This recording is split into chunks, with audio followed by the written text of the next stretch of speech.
सर्वेभ्यः नमो नमः। अहम मोनिका तालियान। आज हम अपनी कक्षा 7 की सुरभि पुस्तिका के तृतीय पाठ के अभ्यास कार्य को करेंगे। कल की वीडियो में हमने आपका यह द्वितीय पाठ समझाया था।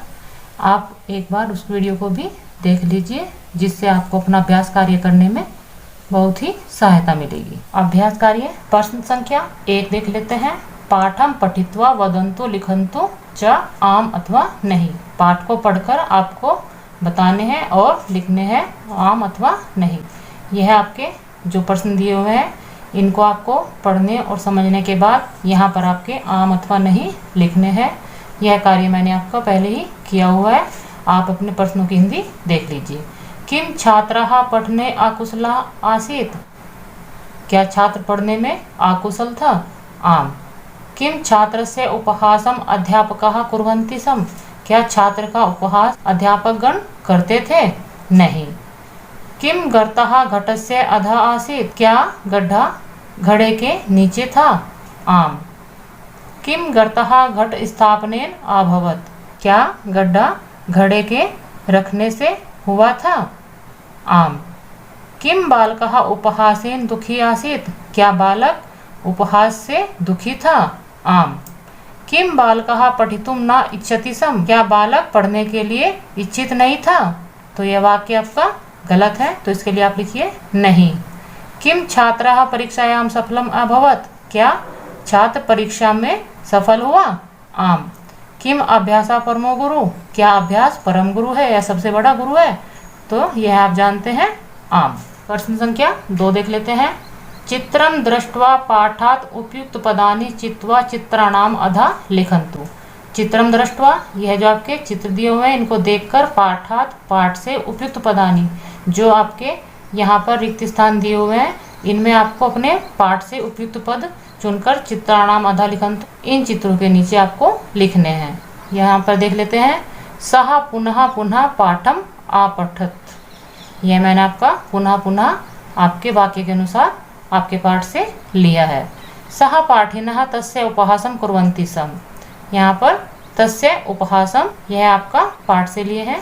सह घटस्य अधा एकम गर्तम अपश्यत्। यह आपका अधा एकम गर्तम मैंने आपका पाठ से लिया है वाक्य को पूर्ण करने के लिए। पुनः पुनः लेखनस्य अपि अभ्यासम आकरोत्। यहाँ पर लेखनस्य अपि अभ्यासम आपका शब्द लिया है। चित्र में भी आपकी ऐसी ही छवि दिखाई दे रही है जो वाक्य हमने लिए हैं। प्रश्न संख्या 3 है आपकी।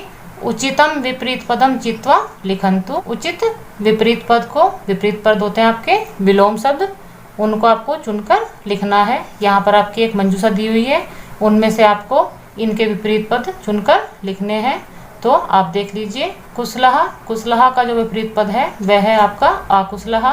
विस्मृति, विस्मृति का स्मृति। मूर्खः, बुद्धिमानः। अधा, ऊपरी। आदरम, अनादरम। यह आपके इन पदों के विपरीत पद हैं। प्रश्न संख्या 4 देख लेते हैं। एतेषां प्रश्नानाम उत्तराणि एक पदेन वदन्तु लिखन्तु च। यह आपके जो प्रश्न दिए हुए हैं, इनके उत्तर आपको एक पदेन, एक ही पद में वदन्तु बोलने हैं और लिखने हैं। यह कार्य आपका किया हुआ है, फिर भी आप एक बार हिंदी देख लीजिए। छात्रः कस्मिन् अकुशलः आसीत्। छात्र किसमें अकुशल था? यह आपको पता ही है, पढ़ने। तो यहाँ पर आपका उत्तर में पढ़ने आ जाएगा कि छात्र पढ़ने में अकुशल था। बालकस्य उपहासम के कुर्वन्ति स्म। बालक का उपहास कौन करते थे? बालक का उपहास उनके साथ में पढ़ने वाले उसके सहपाठी करते थे। तो यहाँ पर आपका सहपाठिना आपका उत्तर आ जाएगा।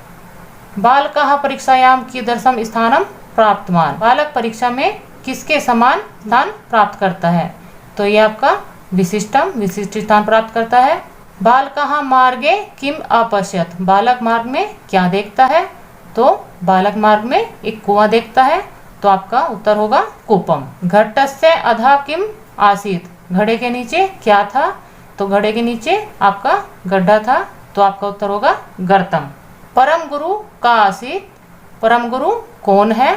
तो यह आपने अपना पाठ पढ़ा हुआ है और पाठ का नाम भी आपका यही है, तो इसका उत्तर होगा अभ्यासः। प्रश्न संख्या 5 देख लेते हैं। एतेषां प्रश्नानाम् उत्तराणि पूर्णवाक्येन वदन्तु लिखन्तु च। इन्हीं प्रश्नों के जो आपके प्रश्न दिए हुए हैं इनके उत्तर आपको पूर्ण वाक्य में लिखने हैं। इससे पहले जो आपने यह प्रश्न किया है इसमें आपको एक पदेन में लिखना था, लेकिन यहाँ पर आप अपने पूर्ण वाक्य में लिखेंगे। प्रश्न देख लेते हैं। विद्यालय कीदृशः छात्रः आसीत्। विद्यालय में कैसा छात्र था। विद्यालय जिज्ञासुः छात्रः आसीत्। विद्यालय में जिज्ञासु प्रवृत्ति का छात्र था। उपहास कारणात् छात्रः किम चिंतयति स्म। उपहास के कारण छात्र क्या सोचता था। यहाँ पर आपका जो पूर्ण वाक्य आपको उत्तर देने होते हैं उसमें आपके जो आपके प्रश्न होते हैं वहां से आपका प्रश्नवाचक चिन्ह हटाकर शेष शब्दों को आप अपने उत्तर में ले आते हैं और किम जो आपका प्रश्नवाचक शब्द होता है उसके स्थान पर आप अपना उत्तर देते हैं। जैसे आपका इसमें है उपहास कारणात् छात्रः चिंतयति स्म। यह आपका प्रश्न में भी लिखा हुआ है, लेकिन यहाँ पर आपका प्रश्नवाचक शब्द है उसके लिए आप अपना उत्तर देंगे किम अहम मूर्खा अस्मि। क्या मैं मूर्ख हूँ। तो आपका प्रश्न बना था उपहास के कारण छात्र क्या सोचता था। तो यहाँ पर आपका उत्तर बनेगा उपहास के कारण छात्र सोचता था कि क्या मैं मूर्ख हूँ। यहाँ पर आपका प्रश्नवाचक शब्द आएगा क्योंकि यह है आपका किम जो शब्द है यह आपका प्रश्नवाचक शब्द है। गर्तम दृष्ट्वा छात्रः किम अचिंत्यत। गड्ढे को देखकर छात्र क्या सोचता है। अब नियम आपको पता ही है कि जो आपका किम प्रश्नवाचक शब्द है उसके स्थान पर आप अपना उत्तर देंगे, शेष अपने शब्द आप अपने उत्तर में ऐसे ही लिख लेंगे। गर्तम दृष्ट्वा छात्रः अचिंत्यत कि गड्ढा देखकर छात्र सोचता है। इमं सुंदरम गर्तः कः निर्मितवान। यह सुंदर गड्ढा किसने बनाया है। यहाँ पर आपका प्रश्नवाचक चिन्ह लगा हुआ है क्योंकि कहा जो है आपका प्रश्नवाचक शब्द है। माता किम उत्तरम आयच्छत। माता क्या उत्तर देती है। माता उत्तरम आयच्छत। माता उत्तर देती है पुत्रा की हे पुत्र प्रतिदिनम भूयो भूया घटः स्थापनेन सः गर्तः निर्मितः। कि प्रतिदिन हर रोज बार बार घड़े के स्थापित करने से वह गड्ढा बना है। मातु उत्तरम श्रुत्वा छात्रः किम अचिंत्यत। मातु यानी कि माता का उत्तर सुनकर छात्र क्या सोचता है। मातु उत्तरम श्रुत्वा छात्रः अचिंत्यत। माता का उत्तर सुनकर छात्र सोचता है। यदि भूयो भूयः घटा स्थापनेन पाषाणशिलायां गर्तः अभवत् तु किम पुनः पुनः पाठेन मम मति तीव्रः न भविष्यति। कि बार बार घड़े के रखने से या घड़े के स्थापित करने से पाषाण खंड शिलायाम पत्थर की शिला में गड्ढा हो सकता है, तो क्या बार बार पढ़ने से मेरी जो बुद्धि है वह तीव्र नहीं हो जाएगी। प्रश्न संख्या 6 आपकी स्थूल पदस्य स्थाने समुचितम प्रश्नवाचकम पदम चित्वा प्रश्न निर्माणम कुर्वन्तु। यहाँ पर आपके जो है स्थूल पद दिए हुए हैं इनके स्थान पर आपको समुचित प्रश्नवाचक, यहाँ पर आपके कुछ प्रश्नवाचक शब्द दिए हुए हैं उनमें से आपको जो सही है वह प्रश्नवाचक शब्द आपको चुनकर अपने प्रश्नों का निर्माण करना है। यहाँ पर आपके प्रश्नवाचक चिन्ह पहले ही लगे हुए हैं। इसको करने के लिए आपके जो किम सर्वनाम के शब्द रूप हैं वह आपके याद होने चाहिए। नियम भी आपको पता होना चाहिए कि जिस विभक्ति और जिस वचन का हमारा शब्द होगा उसी विभक्ति और उसी वचन का हम अपने प्रश्नवाचक शब्द को लेंगे। तो यहाँ पर देख लेते हैं।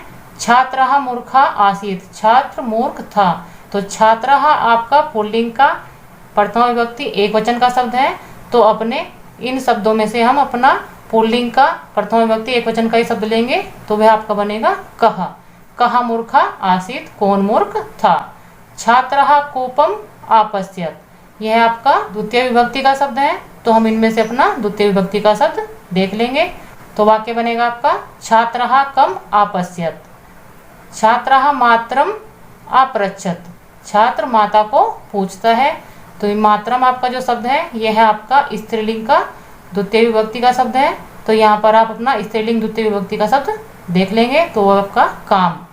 छात्रः काम अपृच्छत। घटस्य अधः एकः गर्तः आसीत्। घड़े के नीचे एक गड्ढा था, तो यहाँ पर आपका स्थूल पद है घटस्य।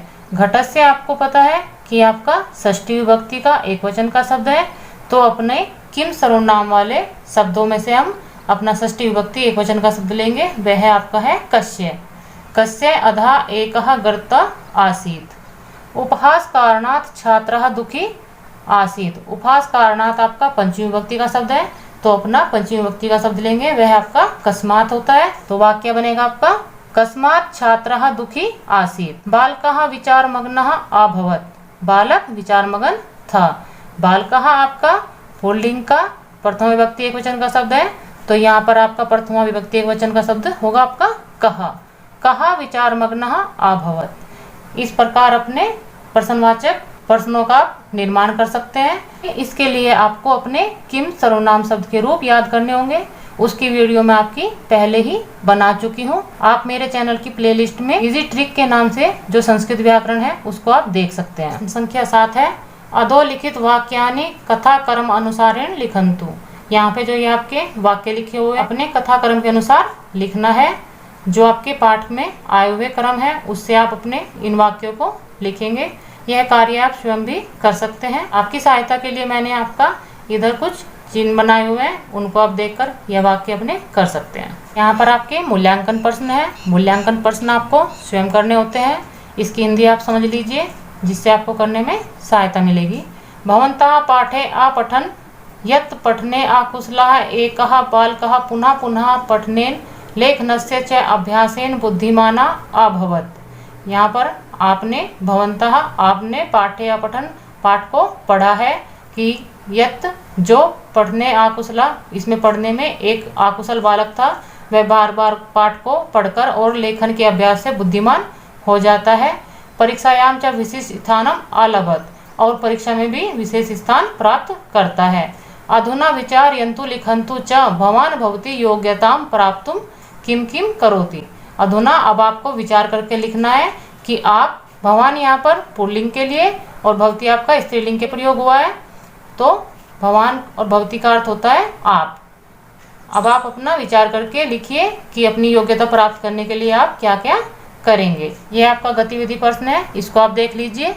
अभ्यासस्य महत्वम इति विषयम अधिकृत्य सूक्तीनाम संलग्नम कृत्वा लिखन्तु। यह आपकी कुछ पंक्तियां दी हुई हैं, इसमें आप अपने अभ्यास के महत्व को बताने वाली कुछ सूक्तियों को इकट्ठा करके यहाँ पर लिखिए। यहाँ पर आपके द्वितीय पाठ का अभ्यास कार्य समाप्त हो जाता है। इससे आगे की वीडियो में हम आपकी इस पाठ से संबंधित व्याकरण करेंगे। मेरा जो ये आपके लिए प्रयास है, इसको आप सफल बनाने के लिए मेरी वीडियो को लाइक कीजिए, ज़्यादा से ज़्यादा शेयर कीजिए, जिससे आपके अन्य भाई बहनों को भी सहायता मिले। और मेरे प्रयास में मैं कितना सफल होती हूँ यह आपके कमेंट्स से ही मुझे पता लगेगा। मिलते हैं आपको अगली वीडियो में। सर्वेभ्यः नमो नमः।